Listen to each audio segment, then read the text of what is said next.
চুল পড়া নিয়ে চিন্তিত? চলুন এর পেছনের কারণ আর সহজ সমাধানগুলো ছটপট দেখে নেই। অনেকেরই মনে হয় চুল পড়া কিছুতেই থামানো যাচ্ছে না, কিন্তু এর সমাধান কিন্তু আছে। সবার আগে প্রশ্ন আসে, আমার চুল ঠিক কেন ঝরছে? চলুন উত্তরটা খুঁজে বের করি। অনলাইন ঘেটে দেখা গেল চুল পড়ার পেছনে মূলত 4টি কারণ লুকিয়ে আছে। চলুন সেই 4টি অভ্যাস দেখে নিই, যা হয়তো অজান্তেই আমাদের চুলের ক্ষতি করছে। প্রথম কারণটা হলো খুব টাইট করে চুল বাঁধা। এতে চুলের গোড়ায় মারাত্মক চাপ পড়ে। দ্বিতীয় ভুল, ভেজা চুলে ঘুমানো। এতে চুলে ফাঙ্গাস হতে পারে আর চুল দুর্বল হয়ে যায়।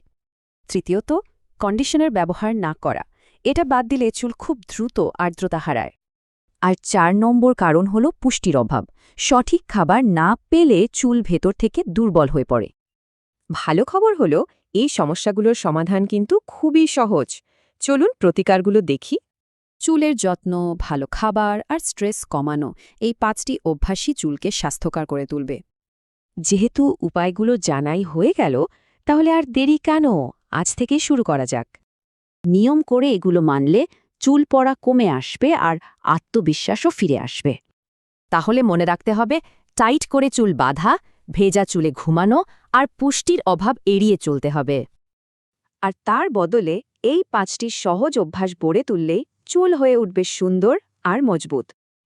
তাহলে চুল পড়া বন্ধ করার এই চ্যালেঞ্জটা আজ থেকেই শুরু